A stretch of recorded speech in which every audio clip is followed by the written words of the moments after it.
I remember it was at one point you kept hitting me up, and I ain't feel like talking to nobody, not just you, especially you, but nobody, right? And you sent me a $5 cash app. A $5 cash app. And I hit you up. And your first thing out of your mouth, you'd be surprised what a $5 cash app would do. I bought me a phone call. Where did you learn that? I bought me a phone call. Well, you got to look at, you have to see the person, and that's where you figure out people. You know what I mean? I go see Victor Hicks on Sunday morning. What triggers them? Where's their comfort zone? You know, and then once I understand that that's how you roll, then when we do talk, I look at the time. We talk for an hour. So we may not talk every day for 10 minutes, 6 times a week, 6 times a day. You know what I mean? That will equate to an hour. We talk, when we do talk, every other week or every once a month or whatever it may be, we talk for an hour. Yeah, we get it in. Over an hour. So with that being said, once I understood the game plan, I play it out. I don't take you away from what you want to do or what you're used to doing. I understand the game plan, and I just follow it.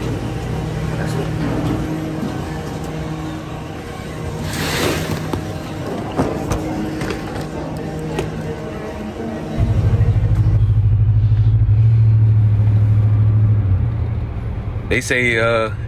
They say you don't even claim Florida no more. They say you from New Orleans, baby. No man, Florida is my home. So how's it been? How long has it been from the what? Man, it's what going on a year? What, November will be a year, won't it? I think so. So I think we came here October, end of October. Was it end of October? I believe so. So what? So far it's been what, about 9-10 months? Has nothing changed? Oh man, a lot has changed. A lot has changed. Our understanding of the city has changed. Our credibility has changed. The layout has changed. There's a lot of construction going on. They're doing a lot of building, a lot of infrastructure. There's a lot of folks that are here. And the industry has changed. A lot of carriers are not even here anymore. They're either leaving the city or going bankrupt. So even in Louisiana. In Louisiana, because I know that's happening in Florida. Yes, absolutely. In Louisiana, we have a lot of companies going bankrupt, and a lot of companies are leaving the state. Yeah, some of the same companies that are in Florida are under the same situation in Louisiana. Southern Fidelity, Lighthouse, Excalibur. Yeah. So it sound, I don't know, man. If the same carriers that are leaving Florida because, quote unquote, it's too many frivolous claims, are also leaving Louisiana for the same, quote unquote, probably what, too many frivolous claims, or what? No, I think Louisiana is just more of just claims, period. They've had multiple storms in the last few years that just have affected their bottom line, and so that would be a reason for them to leave. Oh, so it sounds like you're saying it's justified they're getting up out of Florida and Louisiana. Yeah, the return on investment is just not there. Got it. Oh, so okay, so that's good to know about you, man. You know, some people, according to them, the carrier can do no good. But you saying you see that, hey, it's a business decision. I think so. Mm-hmm. So what's the recourse? What, like, does that not mean that you now send your claim paperwork directly to the guarantee associations, the ones that are in place to pay the claims if a carrier becomes insolvent? That's exactly what's happening. So they got LIGA here in Louisiana, and they have representatives who handles their claim handling, and we've been having to deal directly with them, which deal with LIGA and LIGA, Louisiana Insurance Guarantees Association. So we deal with them, and they have a claims group that's handling, for all the different carriers, different claim handling companies are handling their claims, and then they take in the claims, they do all the claims handling and send it up to LIGA, and LIGA does the approvals, and so that's what we're dealing with. So we're waiting for everybody to get in place for all the different carriers and to be able to handle the claims and whatever the rules and regulations are, then they change. We have to basically start all over and get these folks to. Do you not send the paperwork to the insurance company too, or you just send it directly to the guarantee associations? Directly to the representatives who's handling the claims for the guarantee association. The insurance company, when you send the paperwork to them, it usually comes back. It usually gets kicked back. So they have nowhere for the paperwork to come to. So directly to the LIGA here in Louisiana is where the paperwork goes. How do you send it? Oh, we send it via email. We'll send it via email, via fax. We don't do much of the certified letters, but that's how we send it. So that the certified don't really, in your experience, it don't really get too much play? Yes, it does. We just don't do it. It's a time thing. Yeah, we just don't do it.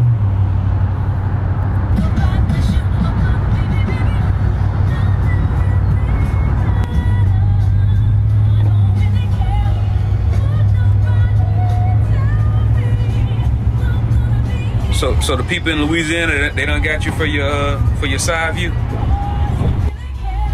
Yep. Must have been a contract or something. Somebody's mirror hit my mirror. Or it was crap. No. Or you came out and was gone. No, on the road. It ran right by me, honking their horn and said, "Bah!" Dang. Oh. Hold on. Yeah. If they rolled by, so that means you tried to pull over on them. No. Then what made them honk their horn, cuz? They wanted you to know that they was out here. Literally. Nah, man. I think you pulled one of the moves like? that you just pulled. Nope. Like when you out on the road. Saturdays I just take it easy. I mean, out there on the road. This in Louisiana, this considered the road, huh? Yeah. Nah. Oh, I forgot. You relocated. You a resident now. No. Saturdays I just take it easy. Take it easy. So what take it easy look like? Go see my mama in Mississippi. I've handled some claims for my family over there in Mississippi. I'll fly home, be home. Saturday I usually just take it easy. I'll do some paperwork, but it's just more get rested up for Monday through Friday. And we're hitting it hard. And how close is Mississippi? Mississippi itself is only 30 minutes, 40 minutes away. Yeah, it's not that far. And your mom, my mother lives 2 hours away, about an hour and a half. Oh, so she not too mad about you being this close? No. I can pull up on her at any time. Like last Saturday, went over there at about 12 o'clock after I shot in the bowling tournament. And not last Saturday, but the one before that. Went over there about 12 o'clock after I shot in the bowling tournament and came back about 9 o'clock, 10 o'clock, same night. Me and my cousin, I had a cousin that came in town, so I rode over there with him. Spent the day over there and then came back. So your mom, what you call her, mother, mama? Mama. Your mama, was she not influential in where you are today? Oh, absolutely. My whole family, yes. I mean, it starts from my grandmother and my grandfather. Yes, they're very influential. They work hard, and they've had their own businesses, and they've always been helping people. So that has been, just a part of us, a part of me, a part of, everything that we do. It's always helping people. So this is what we do. But there have been plenty of people that come from families that's always helping people, but they don't turn around and get into that type of mold or career. What made you latch on to that? Well, it started off in sales. So, my grandmother has always been selling. She's had thrift stores and stuff like that, in which it started off in sales. And with that being said, my brothers have all been in sales. All my brothers have been in sales in one way or another. And so I have kind of morphed over to that industry, into that industry, and I've been in sales. Went through Hurricane Andrew, and that's what put me in the construction industry, and then dealing with the building envelope, and in hotels and apartments and residential homes. And then after that, my brothers have gotten me into sales, in which I worked for Coca-Cola for 10 years as a retail account manager for them, and just helping people, helping people and selling Coca-Cola. Helping people selling Coca-Cola. Selling Coca-Cola. Now, sales is the great equalizer, right? Yeah. But a lot of people are scared of sales, right? What do you think the reason is that people, even though they know without a degree, you can get into a sales position and make it over 100,000? Sales is what makes the world go around. It's got to happen. What do you think is the reason people are so scared to get into sales? Why do they say, I'm not good at it? Because they don't know how. They don't understand that there's a process. In a lot of industries, there's a process. And so the fact that you don't know how, they just don't know how to do it. There's a process. And it's more of just getting people to like you. It's once you follow that process of whatever it is you're selling, you should be fine. You just do the same thing over and over and over again. But it starts off with warming folks up and getting people to like you, getting people to understand, getting people to know who you are, and then you then go in and you kind of give them an idea of why you're there, what you're trying to get accomplished, and you take control of the whole situation, and then you ask for the sale. So what was it when you were with Coca-Cola for 10 years? What was the process? Boom, how did you first meet a new prospect, or how did you first encounter? Was it given to you, the prospect given to you by the company, or was it up to you to go find them? Yeah. So what I did was I handled the inventories for the Walmarts, for the big box stores, for the Walmarts and the big grocery stores, the Publix, when Dixie's, Walmarts, Albertsons, when they were there.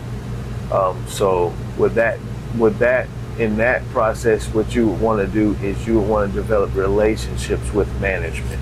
You want to develop relationships with the managers. And so when you develop relationships with managers, you take it all the way home to where we're talking about kids, we're talking about family. So every day you come in and you walk in that store to do an inventory, and you want to fill them up with all the Coca-Cola that you can put in that back room, in which they don't want anything in the back room, and you're trying to put everything you can in that back room, because you're trying to bring the product from the plant and put it in somebody's back room and then write a check for it. Because I was just about to say, it don't seem like it would be that hard for a salesman to sell Coca-Cola to Walmart, right? But what you saying is, this Walmart is gonna buy Coca-Cola regardless. Correct. But I want them to get it faster, and not and to where they're paying for the storage. Right. So exactly. You want to move the product. You want to gain market space, market vision. So when you walk into Walmart and you look at the Coca-Cola section, you want to have more Coca-Colas in your section than they have Pepsi in their section. You want to have more Coca-Cola in your section than they have Canada Dry products. You want to have more Coca-Cola in your section than they have the Great Value Walmart. That's your goal. Your goal is to gain market vision, is to take up the whole space. That's your goal every day. And what you have to do is develop relationships that's going to give you opportunity to achieve that goal. So the more product you get on the shelf, the more opportunities that people have to buy your product. So in those stores, what's the title of the person who decides who gets more shelf space? It's probably the grocery manager of the actual store. If they probably would have a manager that's just over the groceries, you know, the ins and out of the actual groceries, of the layout of the, you know, how much space you get, and then the display activity that's going on or whatever. You got to really have a great relationship with that grocery manager. You know, the store manager is going to be over the store. Then you'll probably have a grocery manager that's over the grocery. Then you'll probably have a customer service manager that's over the common area up front, the registers and all that kind of stuff. And, you know, so that grocery manager better be your best friend. So when you were doing it, were you not only communicating with the grocery manager, or was you trying to talk to every manager? Oh yeah, I had to be in communication and friends with every manager. Well, and the grocery manager and the store manager is very important.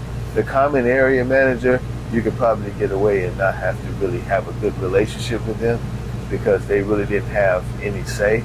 You know, they may open the store one morning or whatever it may be that you're there, and then they're in charge for that particular time. But other than that, the grocery manager and the store manager usually sets this table, usually would leave the instructions for that common area, whoever's in charge, whoever opens the door that day.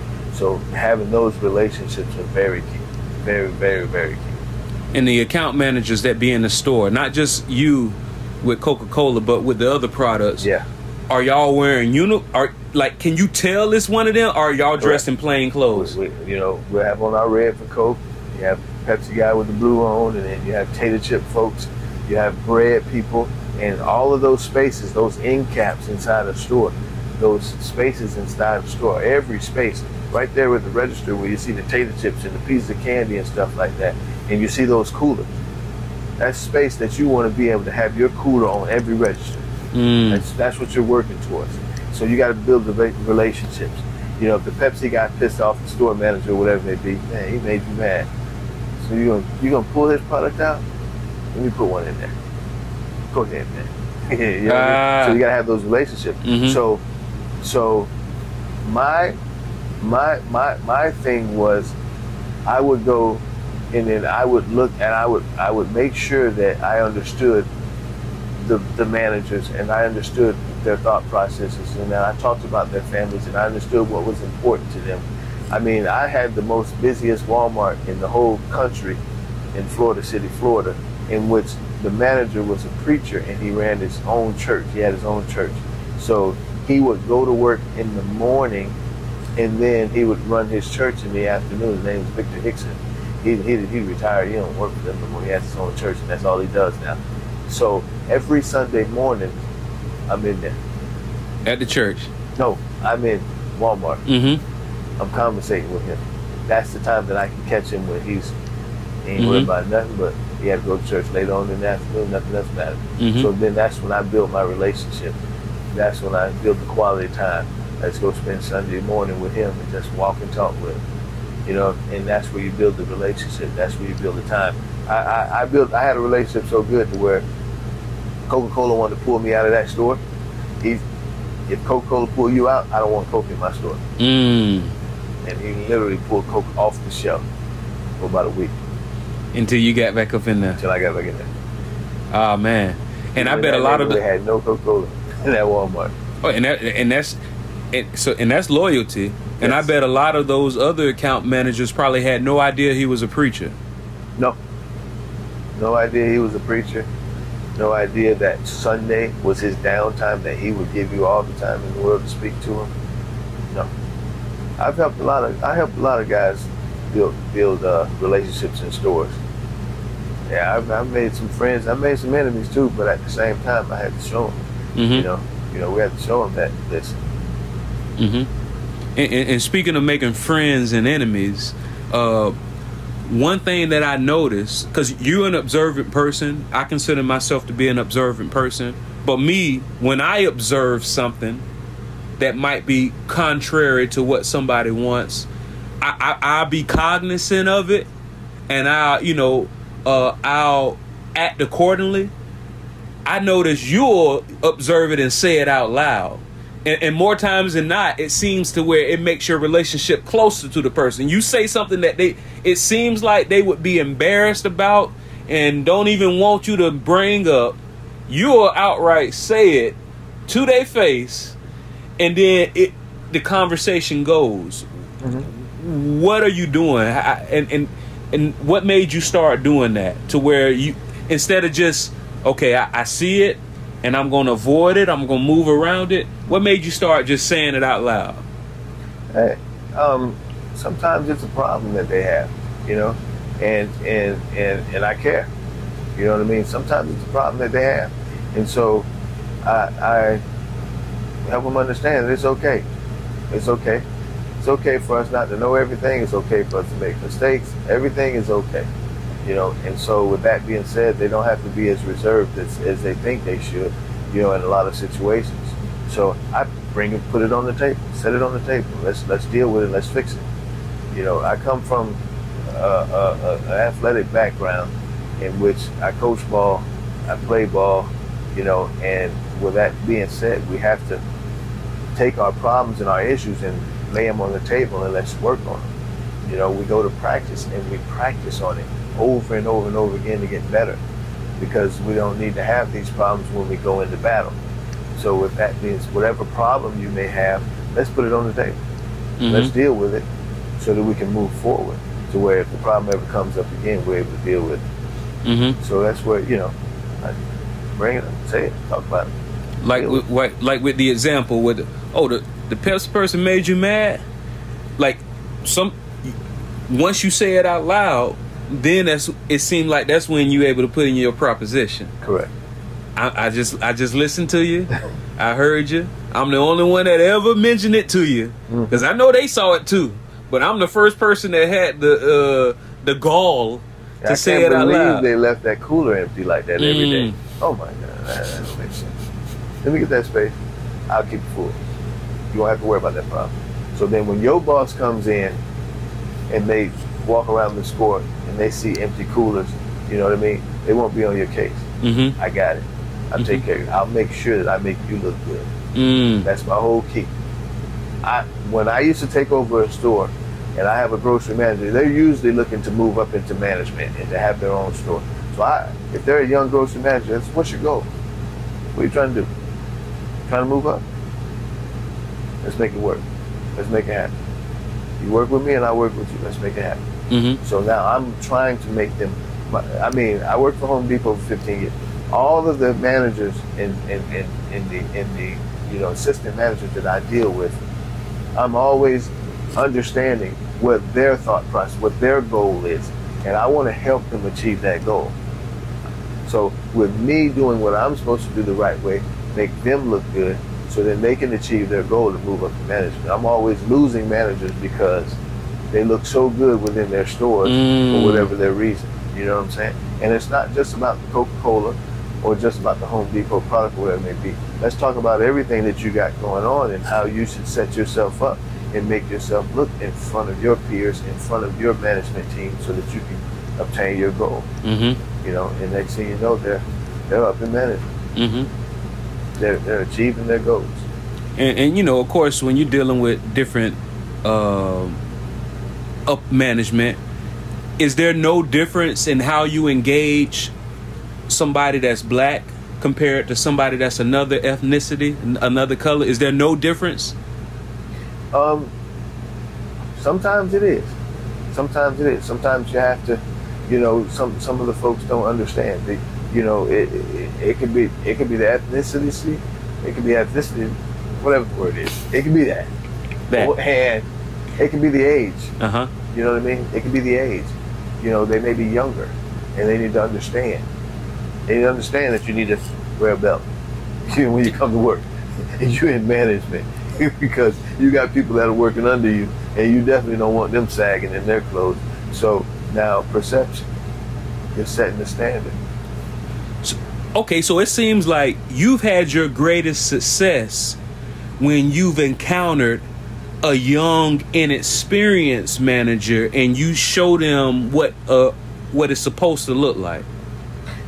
Not necessarily. So how do you engage somebody that's because the examples that you gave me was you figure out what their goals are and you help them move up. What happens? Have you never encountered somebody who felt confident and they were either they were happy with their current station and or they had more experience than you in what they were doing? How do you engage that? You can't tell them to wear a belt. You can't tell them how to stock his shelves. He's been doing this for decades. Mm-hmm. How do you engage that person? So then now we're just trying to build credibility. Now we're trying to help them, make them understand that I know what I'm doing. Now we're trying to build, a relationship, and we're trying to, we're trying to develop ourselves, and we're trying to bring ourselves to their level, mm-hmm. so that now we can speak on the same level. We can mm-hmm. understand each other on the same level, and there won't be any disrespect or anything in that respect. You will run against those seasoned guys, and then when you run against those seasoned guys, we speak on the same level because I'm going to take care of my part just like you're going to take care of your part. I know you've been doing it for a long time, so that means we don't have to sit here and try to explain to each other what needs to be done. We just got to execute. So how do you build credibility with those type of people? So, we'll just speak on the things that we have in common. Now you just go talking about things that you have in common, and then you just give them their space. Make sure that they stay above you. You give them the space and let them stay above you, and you stay beneath. Ask a lot of questions. Don't give, in that, when you get in that position, you ask a lot of questions instead of making statements. You ask a lot of questions, and you just leave them as superior. Let them do what they do. Mm-hmm. And as long as we're meeting the common goal, we're fine. Even if you know the answer. Even if you know the answer, you ask questions.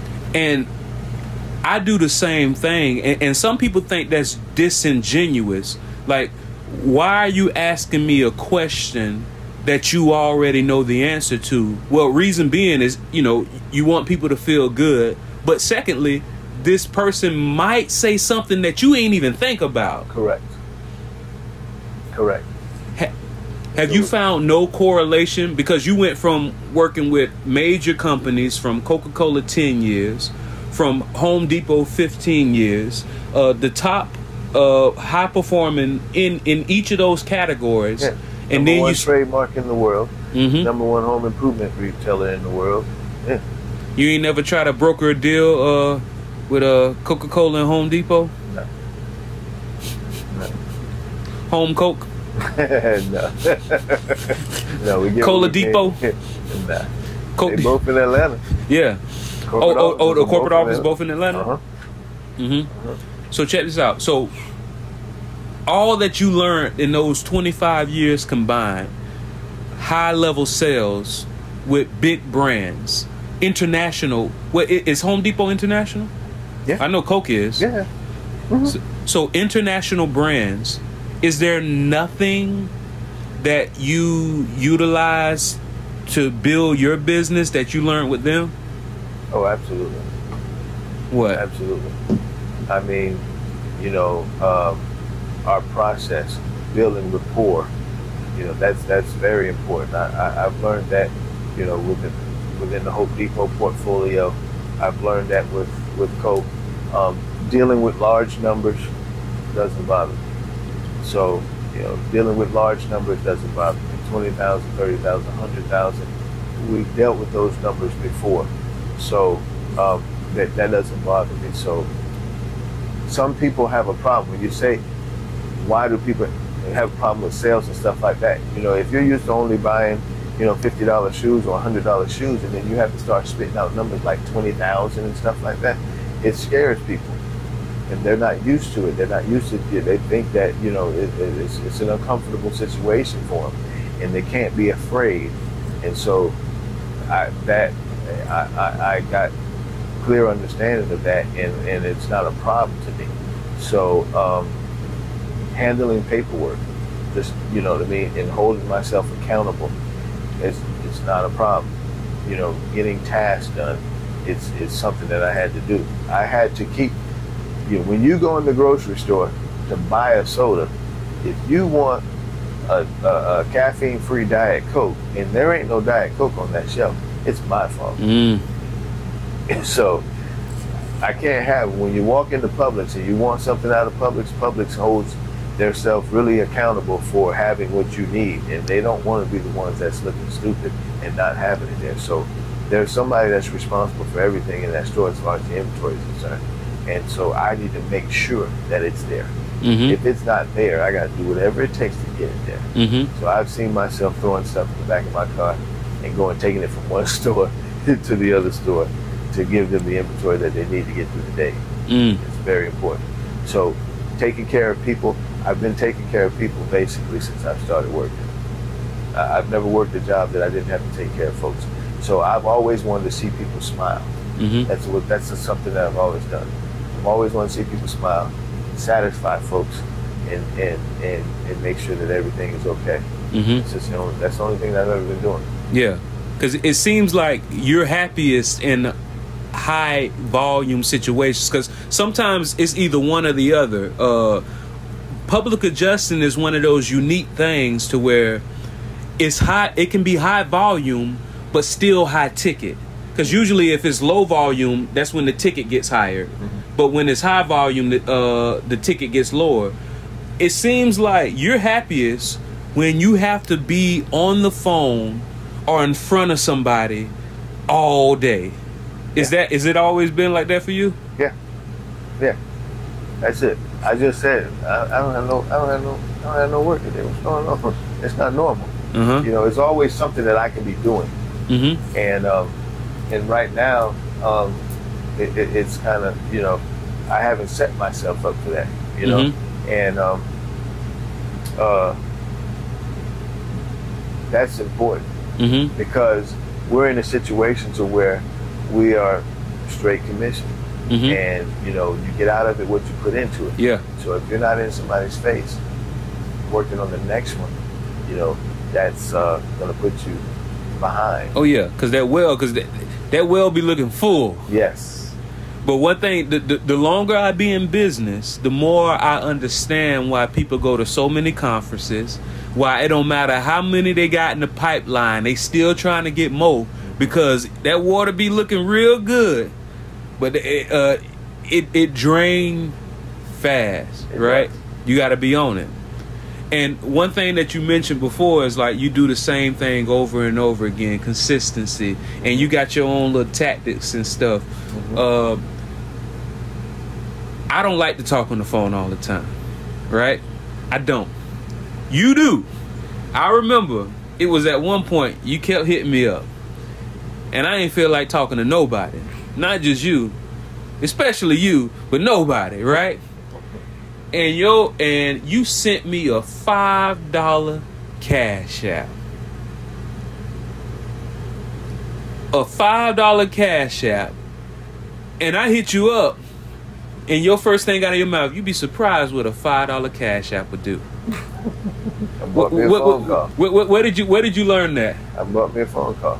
Well, you got to look at, you have to see the person, and that's where you figure out people. You know what I mean? I go see Victor Hickson on Sunday morning. What triggers them? Where's their comfort zone? You know, and then once I understand that that's how you roll, then when we do talk, I look at the time. We talk for an hour. So we may not talk every day for 10 minutes, 6 times a week, 6 times a day. You know what I mean? That will equate to an hour.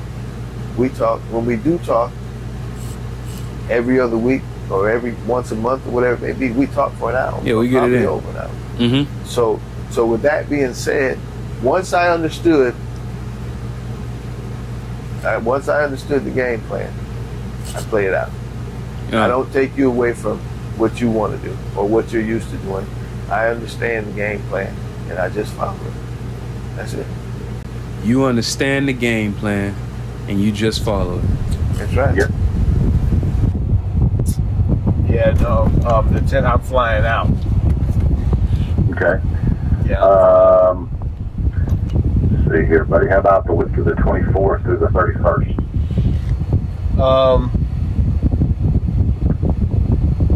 Let me look at that week. So you're going to be in the 10th to the 17th. You're going to be in for 2 weeks? No, I'm coming in about a week on, week off kind of deal. So after the 17th, I'll be out of there until the 24th.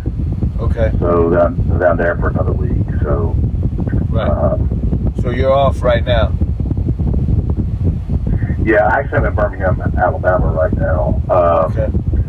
I could possibly, let's see here, man. I got a mediation on the 2nd. It'd be tough next week to get there. But next week I'll move stuff around for you, man. Well, next week though, the problem is I've only got 1 day, and I don't really think I can fly in there for just a day and come back. So it's just kind of, I just got this about 30 minutes ago. Really? So yeah, but soon I remember that was. But so you're definitely out the whole week of the 10th? Yeah. Okay. Do me a favor. I'll see if I can get some representation there. I particularly probably won't. I can't myself. On the 11th, I have an engagement, so I don't want to push it close. Yeah, let me ask you this, man. You, from my side, you don't have to be there. I know you guys probably want to be there, I'm assuming, right? This is true. Yeah, we want to be there. Okay. That, I'm dealing with all state, bro. Some don't matter. Yeah, no, Big Blue, bro. We got to be there. Follow y'all around. It's not a big deal on my end unless somebody turns on us. Quite honest with you. That's fine. Yeah. I get it. Well, we're trying to get, get on the same page as far as what's going on. Like, what's your process when you actually do get there? You know what I mean? I'm just going to inspect everything like I normally would if nobody's been there. It wouldn't matter if you or 6 others were there or if you were. It is what it is. So right. So then we got human eyes. So your human eyes might miss something. Mine might have missed something. So that being the case, that 2 professionals walking together, can work towards one common goal, and that's getting these folks taken care of. So that's just kind of the whole purpose of it. Is my thought process. Absolutely. Oh yeah, that's fine. However you want to do it, man, it's fine with it. So just look at your schedule, I guess, and you want to just get back with me on that. If you got somebody that wants to. Right. Are you available tomorrow before I can reach out to you? I can probably shoot you a text, just a simple or. No. Yeah, I work on the weekend. Absolutely. So you can text me, call me, have those people. Okay. If it's easier to have them call me, whatever's best. If I don't answer, just shoot me a text like you just did, and I'll definitely give you a call back or whoever wants to talk to me. All right. So yeah, I'm gonna reach out between today and tomorrow and solidify. See if I can solidify the rep, and then we'll go from there. Sounds great. Let me ask you just a quick question. I know I probably have this somewhere, but how steep is that roof? That roof is probably about 6 or 7 at the 7 at the most. All right, I'll check it out. We probably have an eagle view of it, so I'm just trying to see if we need a ladder assist or somebody to get up there. No, it's not. It's not that bad. It's bad. Okay. I think I have an eagle view on it also, if I'm not mistaken. We probably do as well. I'll say just anything over 7, and we'll let us up there. It's got to be a third-party vendor, but no problem. I'll check all that out. 7, it's nothing more than 7. Okay. Sounds good, man. I'll wait to hear back from you. All right, bro. Thanks. Have a good day. Thank you. All right, bye. So you just got off the phone with, was that a carrier adjuster? Yeah. Have you worked with him? Have you not worked with him before? I haven't worked with him. So I don't know what we'll be up against as far as the adjuster is concerned. And he mentioned that it didn't matter to him whether somebody was there or not. He's still going to inspect the same way. And instead of telling him he was that's not true. You broke it down in a way that to where you justified why you had to be there, but also gave him a way to say, all right, I get it. Mm-hmm. Absolutely. Yeah. So you don't want to make them, again, he seemed to be a little more seasoned in what he does and how he does it. So again, I will then, when we talk about those seasoned guys, you then just, meet them at their place and don't belittle them or try to make them anything less than what they are or who they are. And you agree with them, then you just give them another option and to agree with you on, so that we'll all be on the same page. But the whole key to it all is that we both go through there and justify our estimate so that we can best help the insured. Mm-hmm. So he's going to go in there the same way he always does, and that's the same way that Big Blue has taught him. And Big Blue has taught him to go in there and look at things from their eyes and the way that they see it, and that's the way he's going to do it. But I need him to see it the way I see it, so I'm going to help, push that point and push that perspective as much as I can, and try to get as much as we can out of it. We already know we're going to get to a certain limit, and we're not going to get it all, but we're going to push it as far as we can to see if we can get it. Is there, and I also saw that due to you being in different time zones, that it's not always easy to schedule. How often do you run into those issues? I run into them all the time, because if I'm sitting in Florida and I make a schedule on my calendar, it's going to give me Eastern Standard Time, but I may be talking to somebody in Louisiana, and so I can be an hour off of the schedule and end up being late to an appointment because of the fact that I thought it was a later time. I mean, I have the time in my calendar wrong, so I have to keep all the information, as much information as I can, make as many notes as I can to be sure that I'm justifying whether I'm on, in Eastern Standard or Central Standard, so that we can be there on time. Mm-hmm. And I heard you mention you may be able to reach out to a colleague to represent if you can't be there, because I'm pretty sure you probably prefer to be there yourself, but the longer they wait for the inspection, the longer your client gets paid. How do you determine who is appropriate to meet an adjuster at the location instead of you? Is there a threshold? Is there not a threshold? Well, it's just somebody that, is thinking with the same thought process that we think with. We can go over it with them and talk to them about what we got going on and what we're trying to get accomplished, and our issues that we're having on this particular property with the estimate, and then find somebody that's responsible enough to go over there and represent us in the right way. It's ICA being represented, so we want to make sure that we're being represented correctly. So we're tying up with a group. We're tying up with another group, a public adjusting group, and we're going to be doing things together. So in meetings that we've talked about, they are going to be, doing some boots on the ground and stuff like that. And so we're going to be working on together on claims. And with that being said, I can probably get them started on this re-inspection and represent us in the best manner that we can get them to. Mm-hmm. So where we headed? We're headed to have lunch, do brunch with some of our attorney buddies. Talk shop, fellowship, and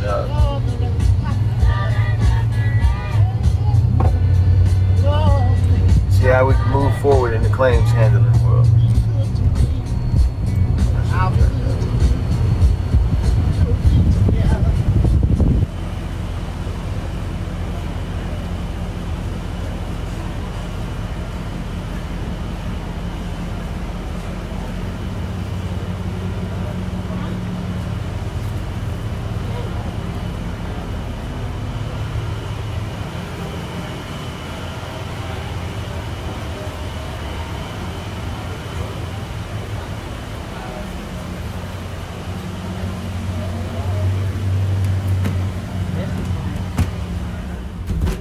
I think it's relatively easy for a big operation like a restaurant to give somebody that specialized individual attention when they're probably only going to be in the establishment for 1, maybe 2 hours at the most. You have to, with the high volume that you deal with over there, still have to maintain that specialized attention over potentially months. How do you do that? Yeah, so the catch is a few things. It's volume as a firm. As a firm, we handle a lot of volume, but we don't let our attorneys have too many cases on their plate. We don't let our case managers have too many cases on their plate. So it's really important. That's kind of what we did. So I know there are firms that do volume like ours or even higher, but their attorneys might have several hundred or 1,000 cases or more at once, right? We'll never do that. So what I do is take, okay, at a small firm, this is what the average attorney might have, and we just take that same model and then start to multiply it, right? So it makes it a lot easier for our attorneys and our case managers to have personal relationships with their clients because we're not overworking them. You don't overwork them, and that way your clients and potentially public adjusters like myself who refer clients to you can still feel as if they were referred to the right firm. Well, yeah, I mean, I hope they don't just feel that way. I hope it's true, right? And, you know, at the end of the day, this is a results-driven industry. There's a lot of people out there, public adjusters, contractors, attorneys, any side of the field. A lot of people that are out there talking about how great they are. Send me all your work. Send me your business. If you are not helping people recover, then you should not be in this business. We following you.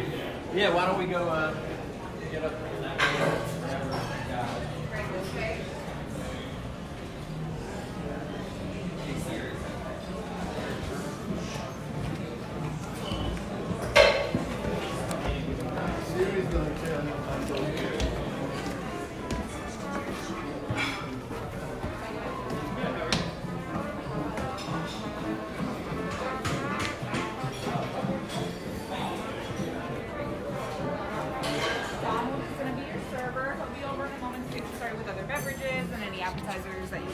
Awesome. We just met with Galen Hare over here in New Orleans on Bourbon Street, along with Jared. You know Jared last name?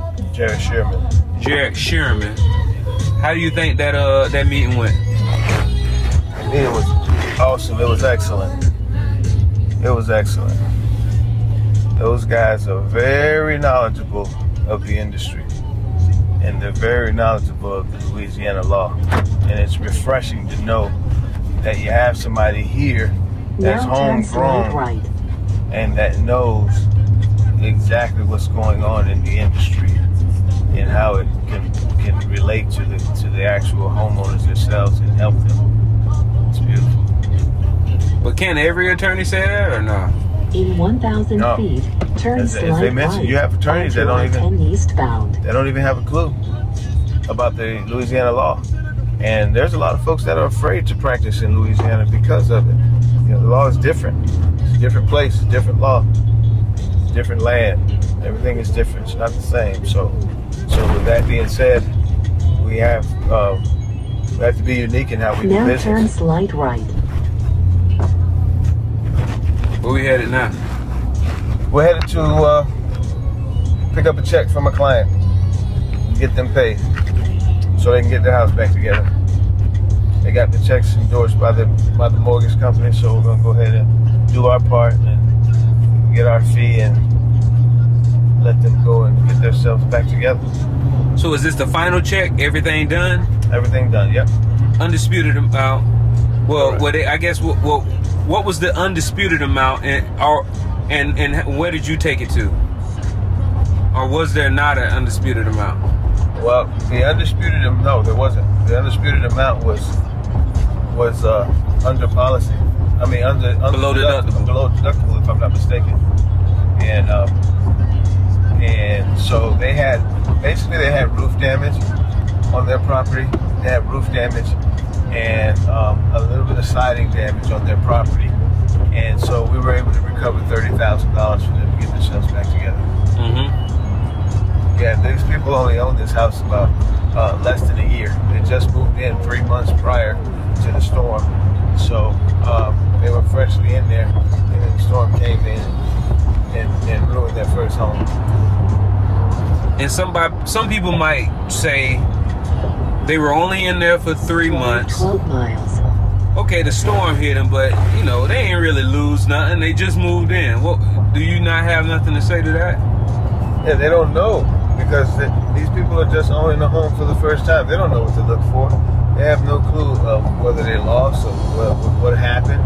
The house is a 2-story house. They can't even see the roof in a lot of perspectives. There's a part of the house where they can't see the roof because they have solar panels on it. So they really don't know. They saw the siding because it's right there by the front door. But there are other damage that they had they really didn't see because of they don't know what they're looking for. Mm-hmm. And that's one of the things that I talk about is a lot of homeowners think that, okay, I file a claim that I believe is legitimate, and it either gets wrongfully denied or substantially lowballed, maybe even below deductible. All right, it's all good. You know, let me just keep on moving on. But what a lot of times they don't realize is that the loss that they experienced didn't just disappear. If and when they ever try to sell their house in the future, that building inspector is going to find that damage that wasn't repaired. And that's where they lose that money. They got $5,000. Oh, so the 5,000 was the undisputed? Mm-hmm. Okay, and before you got involved? Correct. And what was the deductible, do you recall? $4,000. So, all right, so a $4,000 deductible. All right, so it was $5,000 after the deductible. Correct. Got it. Yeah, so it was a $10,000 claim, $1,000 in depreciation, $4,000 deductible. They got to check $5,000. Was she happy? No, absolutely not. Absolutely not. She was referred to me by her boyfriend referred me, in which his buddies referred him to me. So I'm doing her property and her boyfriend's property, or her fiance. So now it's said and done. So that referral, so is referrals not your primary source of new business? It's the number one source of new business is referrals. I have clients call me every day saying, I just gave my coworker your phone number. I just gave my cousin or my mother or my father, sister, brother your phone number. Referrals is the number one thing for me right now. Mm-hmm. So that's where we headed now. So how do you typically do this? In this situation, what we have agreed to do is where they're going to endorse the check and hand it over to us.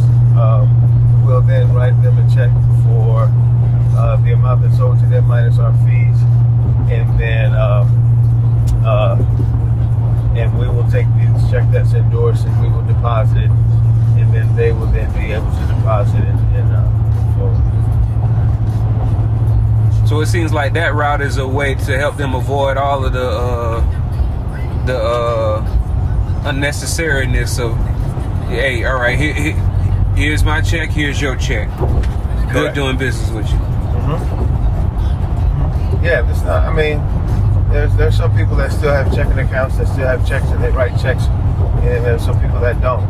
So with them not being able to write a check, then that's our only other option is to go ahead and exchange for the actual claim check.